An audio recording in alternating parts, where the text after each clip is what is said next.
طنزیہ لہجے میں زمانے بھر کا استہزاء درایا تھا۔ فار یور کائنڈ انفارمیشن، میں آپ کی رعایا نہیں ہوں، اور جہاں تک نعمان پیرزادہ کے کیس کا تعلق ہے وہ چیپٹر کلوز ہو چکا ہے، ایسا قیامت تک ممکن نہیں ہے، اینڈ دیٹس آل۔ بڑا مہنگا سودا کیا ہے تم نے اپنی منمانی کا نرمین احمد۔ کچھ توقف کے بعد ایئر پیس پر ایک پراسرار سی جہریت لیے سنگین آواز ابھری تھی۔ بہرحال اب ہم سے گلہ نہ کرنا، ہم عنقریب تمہاری ثابت قدمی کو خراج پیش کریں گے، امید ہے آپ کو ہمارا تحفہ پسند آئے گا۔ میں منتظر رہوں گی مسٹر عمر دراز خان، اس نے جواباً اتنے ہی زہریلے انداز میں کہا۔ اس کے حرف حرف میں کاٹ تھی۔ دوسری طرف سے ریسیور رکھا جا چکا تھا، میری بلا سے۔ وہ لاپرواہی سے شانے جھٹکتی دوبارہ کلاس روم کی سمت بڑھی تھی۔ پوری رات بارش ہوتی رہی، راستے میں پھسلن ہوگی۔ آج میرے ساتھ نہ جائیں دادی۔ تیار ہو کر گھر سے نکلتے وقت اس نے دادی کو روک دیا تھا۔ اسے کچھ نہیں ہوتا، چلے چلتی ہوں۔ دادی اسے اکیلے بھیجنے پر راضی نہیں تھی۔ کیا ہے دادی، کوئی بھیڑیا نہیں اٹھا کے لے جائے گا، جنگل میں نہیں رہتی ہیں۔ وہ حلق تک جھنجھلا گئی۔ انسان کو درندہ بنتے کون سی دیر لگتی ہے؟ دادی پر اس کی جھلاہٹ کا کوئی اثر نہیں ہوا۔ اسی لیے کہتی ہوں چھوڑ دے اب نوکری، بہت ہو گیا شوق پورا۔ دادی موقع دیکھ کر پھر اپنا من پسند موضوع لے بیٹھی تھی۔ مجھے سکون سے جانے تو دیا کرو۔ وہ حقیقتاً زج ہو گئی تھی۔ سارا دن اسی ذہنی کوس میں گزر جاتا ہے، آپ کے پاس اس کے علاوہ اور کوئی بات نہیں رہ گئی؟ زیادہ اتاولی ہونے کی ضرورت نہیں ہے، دادی برہم ہو گئی۔ تو نے طے کر لیا ہے کسی بزرگ بڑے کی بات نہیں ماننا۔ خودسر اولاد اپنی منمانیوں کا بہت نقصان اٹھاتی ہے۔ تجھے کیا خبر کتنی خراب ہوا ہے زمانے کی؟ بڑی دادی بنی پھرتی ہے میری۔ تو نے دنیا نہیں دیکھی، باتیں بنانے، تقریریں جھاڑ لینے اور اپنی منوانے سے زندگی نہیں گزرا کرتی۔ دادی اچھا خاصا بھنا گئی تھی۔ ڈر ڈر کے واہموں اور نام نہاد اندیشوں کے بیچ بھی زندگی نہیں گزرا کرتی، وہ جل کر بولی۔ اچھا چل بحث نہ کر اب سویرے سویرے، ٹائم نکل رہا ہے، کب نکلے گی تو؟ دادی اس کے بگڑے موڈ کے پیش نظر مصالحت پر اتر آئیں۔ جب وہ گیٹ سے نکلی تو باہر تک اس کے ساتھ آئیں۔ دادی گیٹ کے باہر کھڑی دیکھتی رہیں۔ 1:30 بجے چھٹی کی بیل بجی تو وہ راحیلہ کے ساتھ ہی گیٹ تک آئی۔ راحیلہ کا خاوند موٹر بائیک پر اس کے انتظار میں کھڑا تھا۔ وہ اسے خداحافظ کہہ کر خاوند کے ہمراہ چلی گئی۔ دوپہر تک موسم ٹھیک ہو گیا تو میں واپسی پر آ جاؤں گی۔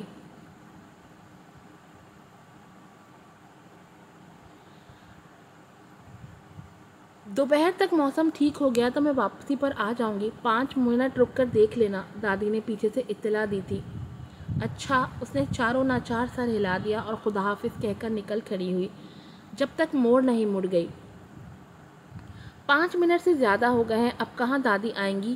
یوں بھی موسم بھی کچھ خراب سا ہو رہا ہے۔ اس نے پہلے گھڑی کو اور پھر آسمان پر چھائی بدلیوں کو دیکھا اور پھر جانے کے لیے قدم بڑھا دیے۔ اس کا راستہ اکثر و بیشتر سنسان ہی ہوتا تھا، ٹریفک یہاں نہ ہونے کے برابر تھی، راہگیر بھی کبھی کوئی اکا دکا گزر جاتا تھا، اور آج اس ابر آلود موسم میں اس کا بھی نام و نشان نہیں تھا۔ دیکھا جو چہرہ تیرا، موسم بھی پیارا لگا۔ وہ یوں ہی بے خیالی میں گنگناتی روڈ سے کچھ اونچی بنی فٹ پاتھ پر اپنے دھیان میں چل رہی تھی۔ فٹ پاتھ کے ساتھ درختوں کی لمبی لائن تھی، کبھی کبھار ایک ہاتھ گاڑی قریب سے گزر جاتی تھی۔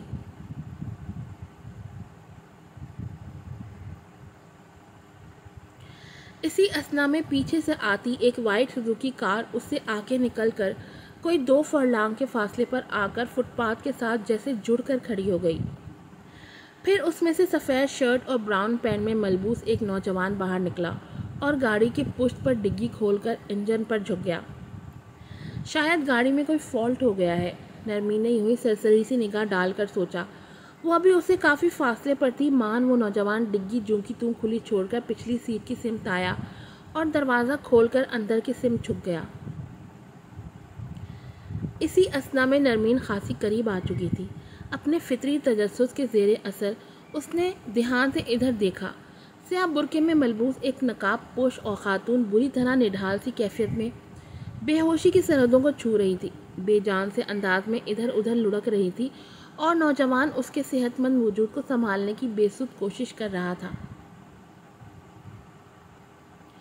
آنکھوں کے سوا خاتون کا پورا چہرہ نقاب میں تھا اور اس کی کیفیت سے اندازہ ہو رہا تھا کہ وہ اچھی خاصی اذیت میں مبتلا ہے۔ نرمین اب گاڑی کے بالکل نزدیک پہنچ چکی تھی۔ ایک آخری افسوس زدہ نظر نوجوان اور بیمار خاتون پر ڈال کر اس نے اگلا قدم بڑھایا تھا کہ اسے ٹھٹک کر رک جانا پڑا۔ ایکسکیوز می میڈم، کیا آپ میری کچھ مدد کر سکتی ہیں؟ نوجوان کی پریشانی اور تفکرات میں لپٹی شائستہ سی آواز پر اس نے پلٹ کر دیکھا۔ نقاب پوش خاتون بری طرح بے قراری سے ادھر ادھر سر پٹکتی حال سے بے حال ہوئی جا رہی تھی۔ نوجوان کے ہاتھوں سے مچل مچل کر نکل رہی تھی۔ آپ ذرا ایک سائڈ کو ہو جائیں۔ آن کی آن میں جذبہ ہمدردی نے اسے اپنی لپیٹ میں لے لیا تھا۔ وہ پھرتی سے پچھلی سیٹ کی سمت بڑھی تھی تو جوان سرت سے پیچھے ہٹ گیا اور ڈگی کا دروازہ بند کرنے لگا۔ کیا ہوا؟ کیا طبیعت زیادہ خراب ہو رہی ہے؟ وہ کھلے دروازے سے جھک کر خاتون کے قریب سیٹ پر بیٹھ گئی اور اس کے کندھے پر ہاتھ رکھ کر بڑے ہمدردانہ انداز میں دریافت کر رہی تھی۔ خاتون بدستور تکلیف کے عالم میں دونوں گھٹنوں میں سر دیے بیٹھی تھی۔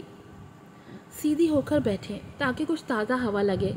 اس نے جھک کر اس کے صحت مند بازو کو تھام کر اسے سیدھا کرنا چاہا۔ اس وقت وہ پوری جی جان سے خاتون کی دلدہی میں مصروف تھی۔ خبر ہی نہ ہوئی کب پیچھے کا دروازہ بند ہوا اور کب اس نوجوان نے فرنٹ سیٹ پر براجمان ہو کر اپنی سائڈ کا دروازہ بند کر کے اگنیشن میں چابی گھمائی۔ گاڑی سٹارٹ ہونے کی آواز پر اس نے بری طرح چونک کر اٹھایا تھا، مگر اس وقت تک بہت دیر ہو چکی تھی۔ نقاب پوش خاتون اس کی ہدایت پر اپنی نشست کا انداز بدل سیدھی ہو گئی تھی اور اسی لمحے بجلی کی سی سرت سے اپنے دائیں ہاتھ میں دمہ رومال نرمین کی ناک پر رکھ دیا۔ جبلی طور پر مزاحمت کے لیے اس نے ادھر ادھر ہاتھ پاؤں مارے اور اس کھینچا تانی میں اس خاتون کا تھوڑا سا نقاب سرک گیا۔ بے دم ہو کر شعور سے لاشعور کی طرف قدم بڑھاتے ہوئے اتنا ہی دیکھ پائی تھا کہ نقاب کے ذرا نیچے اس خاتون کے شاطرانہ انداز میں مسکراتے ہونٹوں پر گھنی سیاہ مردانہ مونچھیں بھی تھی۔